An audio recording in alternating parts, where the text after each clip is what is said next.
Good afternoon, distinguished ladies and gentlemen. I do want to thank EW India, for having me here. And I think, this award function, I must congratulate them for, because I do believe that we must promote, this kind of education. And I was pretty enthralled to see, the Manipal presentation just now. And we have to create these kind of universities of excellence. And I do believe that as private institutions, you do have a very big role in nation building.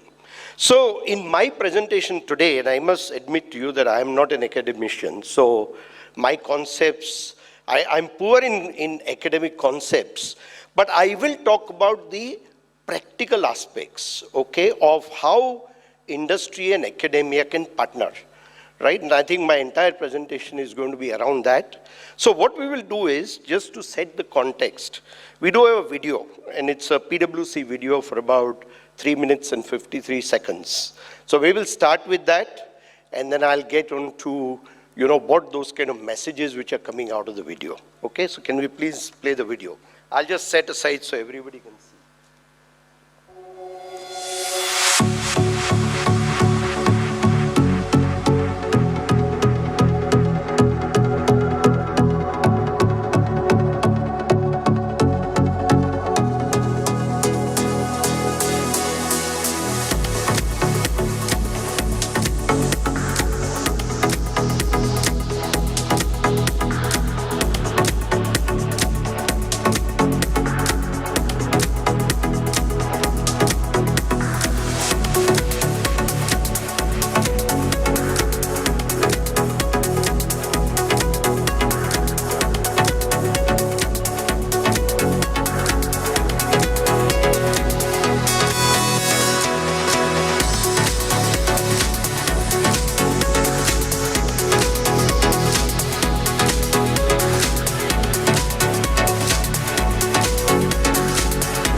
Right, thank you. I hope you like this video. And it sets the context. So let me give you the key messages. And I think you heard those key messages. And those are very important for you to know because you shape the, the future of the students. So we are clearly in the world of rapid transformation. Technology is pretty much at the core of this transformation. Then the man-machine collaboration, and I think both are needed. It has opened up endless possibilities. And finally, we need new and improved skills, to succeed, right? So those are the key messages. And now let me go into my 7-slide presentation just to touch upon each of these issues. Let's go to the next slide. I have my clicker, so I'll use that. Right. So if you look at the, the GDP, let's look at the context, of GDP. So India GDP about $3 trillion rather. And if you look at the broad breakdown, more than half of that is in the service, about 30% in manufacturing, and the rest in agriculture. So regardless of where your students want their career, I think technology is something they cannot ignore. And all these new skills that that video talked about will also apply equally, almost equally, to any career that your students may want to take up. Look at these skills, right? Now, these are the skills that are required to succeed in the corporate world today. So I look back and I say, when I graduated, several years ago, and I graduated from R.A. Podar College in Mumbai, which was considered the second best commerce college after Sydenham. I was a first-class student, a bright student. Actually, all of us think we are bright, right? So I was also bright. And, I had a chance to go to the UK to do my chartered accountancy. So when I reflect back and say that when I graduated, what kind of skills did I have out of these, right? What is it that the college taught me over 3 years of BCom? All I would say, other than the basic accounting, debits and credits, basic knowledge of law, basic auditing, and basic management, frankly, I learned nothing, right? And I'll be very, very candid. And I think in those 3 years, I had probably the most leisure time of my life because there was hardly anything to do, right? So my college was 8 o'clock to 12 o'clock, and after that, nothing. And in that kind of rote learning, over 1 month, you can mug up anything and pass, right? BCom was, only those who didn't sit the exam typically failed, but all those who sat the exams usually passed. Even if you pass in third class, it didn't really matter. So this is the reflection of the education system that we have. Now, a lot of it applies today, as I will tell you later on. But when I went to the UK, I really struggled. And I must tell you, I struggled. So when I compared myself with those students from the UK, who were my peers, I found that in terms of the technical skills, the knowledge, the subject matter skills, I was probably better than them. But in everything else, I found myself lagging way behind. Thankfully and by God's grace, I had a good ecosystem there in the UK, and time was on my side because I was pretty young. But in about 5 years, I caught up. But then I think about it and say that, look, if I had the benefit of some of these skills during my graduation days, my career would have been much faster. And I do believe that, right? So what distinguishes you in the corporate world is not the knowledge. Knowledge is a given. You can Google any knowledge today. And when you work in organizations like us, knowledge doesn't distinguish people. It's these kind of skills that will distinguish people. So when you look at your students, you think about how much of these skills are you imparting today, to make them relevant. So this is a NASSCOM study, and this is a NASSCOM Future Skills Report. And you can see, you take any spectrum, you take any sectors, and you will find that there's a skill shortage. And skill shortage ranges from 36% to 55%. Even in a technology hub like India, the percentage of IT decision makers who think that people required skill sets for Internet of Things, 77% don't have those skills, right? And this is the state of the skill gap that we have today in India. And you can see the two charts down below, which says that if you take the today's relevant skills, we are about 140,000 people short with those kind of skill sets. And that gap is going to increase to 230,000 by 2021. So in a country of high unemployment, you know, you have a huge shortage of relevant skills. So 230,000 people can be employed additionally if you had those kind of skills, right? So that's quite a contrast to the situation that we have on the ground. Just look at this, and this is the kind of education I was telling you that I had when I passed my BCom, right? And I'm only taking finance as a case study, right? This is the kind of education that we impart today, what you see on the left-hand side. What you see on the right-hand side is what the industry needs, which is digitally rich education, right? And that education is just missing. And I'm not talking about, of course, you know, the standard of institutions vary, so I can't just generalize it, but I'm just saying that by and large, this is the state that we have at this point in time. So there's a big skill gap, as you can see, of what is required and what is being taught. Look at the charts at the bottom, which says the traditional finance function focuses on everything today, you know, starting from planning to transactions to accounting, control, compliance, reporting, analyze, and advise. There's a human interface involved in everything. But as you digitize more and more, you find more than 50% of these activities are automated. And the human brain really is required largely in planning and in advising, a little bit of review of controls, and analysis, right? And that's all. So this is the transformation that we are talking about, right? This is just the finance function. This is what's going to happen. So as I was reading the various articles to prepare myself, and it took me more time to prepare than probably all the other eminent speakers that we have had, because this subject doesn't come to me very naturally.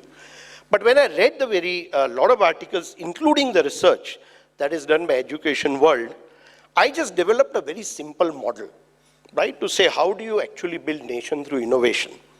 So I said, these are the 4 key priorities that we need today. You know, how do you change the curriculum? And I think in that regard, the Kasturi Rangan Committee's new education policy probably goes a long way, even though I'm not sure. I think there's a big difference between the cup and the lip. Right? So when you talk about changing curriculum, one of the things that Dilip told me, he asked me, he says, look, have you considered who are the members of that committee? And I looked at that composition, and there are brilliant educationists there and government officers. And I asked myself a question, why there is no industry representation in the curriculum defining? Right? So I mean, the government asked any of industry associations or even the corporates, nobody is going to say no, right? We can be there and we can contribute.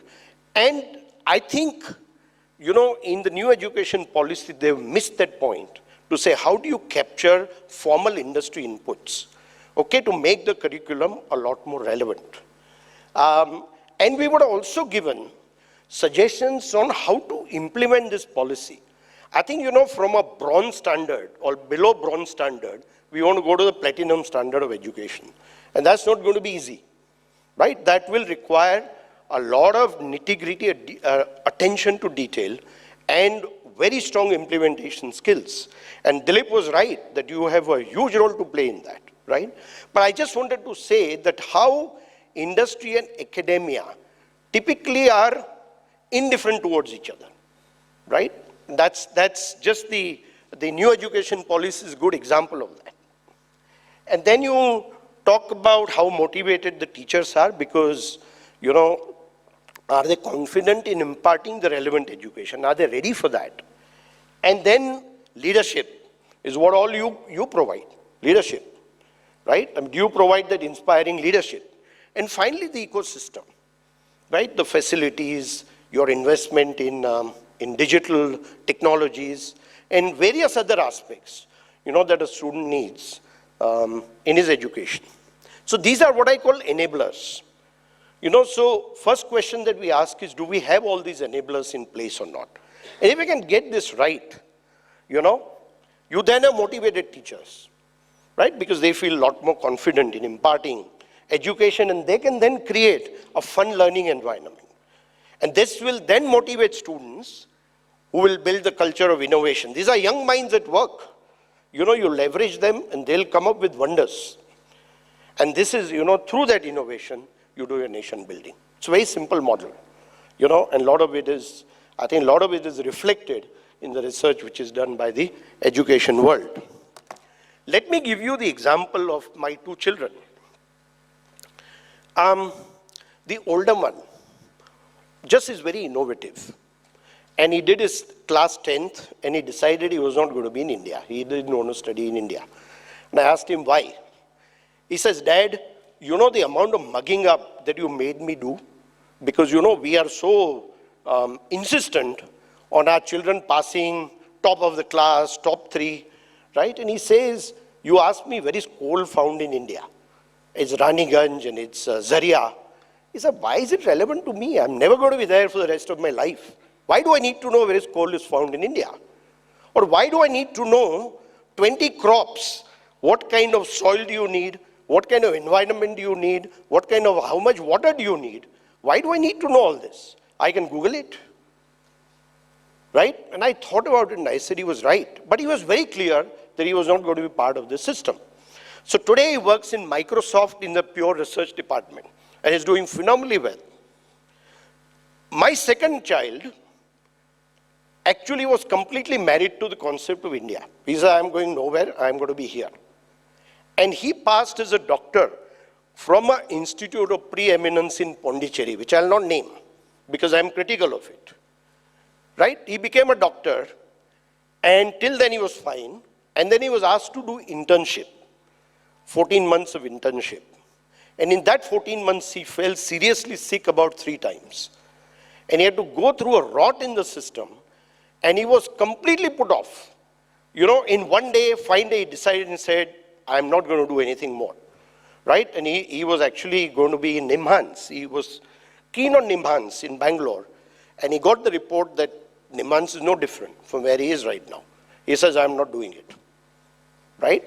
So this is the demotivation, not the motivation. The two demotivated, bright young men who decided they're not going to be in India. They will study abroad.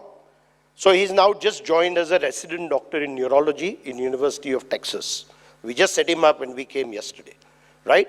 But this is what happens. Those who can afford to go out will go out. And now I can understand this whole concept of skill drain.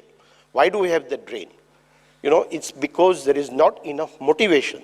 There's no fun with learning. The ecosystem doesn't promote creative thinking and innovation. And that's the reason why people go, but the students are not motivated. So, come to the last 2 slides now to talk about the main topic now, right? Which is the gap between academia and industry. So, you look at the 4 bubbles on the top. Now, these are the 4 bubbles which are the industry expectations. And then the bubbles in blue are the academia expectation. And let me explain the difference. Let me explain to you what the gap is, right? The gap is that as far as the academia is concerned, they want good funding, good infrastructure. They want equal partnering. They want placements of students and feasible goals, right? They don't want to be particularly time-bound. Okay, what the industry wants. They say, fine, you can teach the courses, but these courses have to be aligned to commercial world, right? Think about a research. So you ask the university to do some research. I think the academia can roll out fantastic research papers. They can roll out really good concepts. But the industry said, sorry, this is not what we are looking for. This is basic research. What we want is applied research. How do we use that research? Maybe in coming out with new products and services. That's what we want, right? You want to place students. We want develop manpower. Can you give us students that are ready for the digital world, right? So, you know, we are not hired by our clients to provide them basic services, right? We are asked by the clients to solve their complex problems, okay? And if we cannot demonstrate those kind of skills, then they will not hire us. So, you know, we want students who are kind of ready, not entirely ready, because they do learn things, you know, on the job. So your job, if I was to just compare, you know, in a industrial concept, right? You say you have raw material, which is, you know, schooling. Then your work in process. These are the students who come to you, right? Because they have been converted from raw material to a work in process. And then you have to develop a finished product, right? The finished product which is ready to market. And this is where I think we have got a major gap in expectation. So, you know, somewhere along the line, if we can bridge this, and I think I see that academia and industry, I mean, barring a few examples here and there in India, they don't talk to each other. You know, there's very little, I mean, I have not had, for example, in a PwC, any of such institutes coming and talking to us, for example, right? Nobody does. And maybe we are not bothered as well. I mean, in the US, you know, corporates and universities have a pretty sustainable long-term partnerships, particularly in the area of research and development. And the reason for that is a lot of these universities have developed a knack of monetizing the knowledge, right? So whatever research they do, they make it pretty relevant and they know they can sell this, right? They invest a lot of money in this kind of research and development. So you see the partnering that is flourishing and can flourish a lot more. But in India, I don't think we have even made a start yet. Okay, so let's now talk about some practical steps of what can be done. First thing on this education policy, I don't know how many of you have actually contributed. I won't know. But as I said, you know, the committee can come up with a really good curriculum, which I think they've tried to. But where you need to play a part is to make them realize as to what is achievable, right? What are the kind of milestones that you can achieve over a period of time? What are the practical difficulties?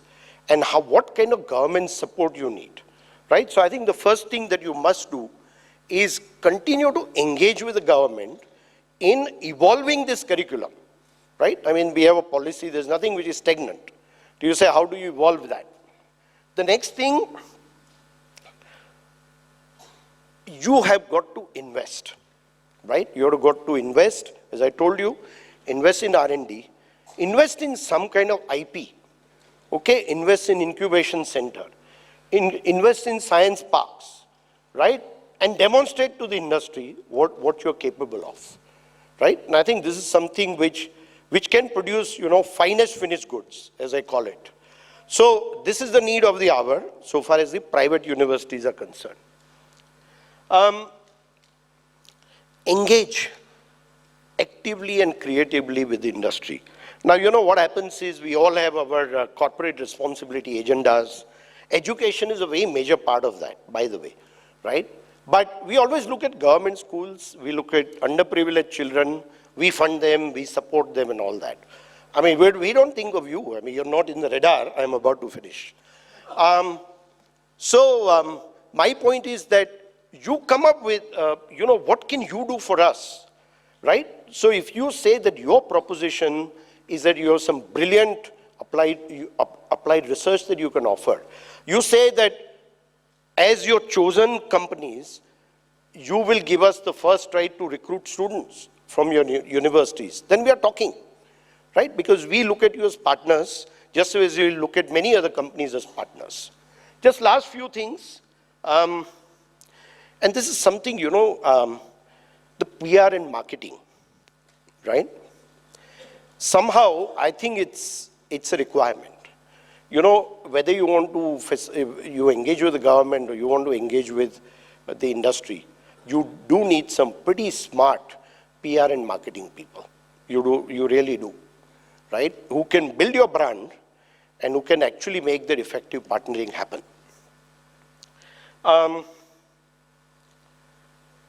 Yeah, and I think this digitization, and what level of maturity have you reached in subjects like artificial intelligence, data analytics, blockchain, right? At least introduce these concepts to your children and make them understand. I mean, call us to do guest lectures, right? I can send you some fintech professionals, to talk to you about what's happening in the fintech industry. Let your students hear that. Or what is it that you can do with data, right? We will tell your students about data analytics and what is it that today people are able to do. How do you use artificial intelligence to detect frauds in companies, okay? So think about some of these, and I'm sure that it's really possible to bridge this gap, but it will take, some doing, and you have to take the first step. Thank you.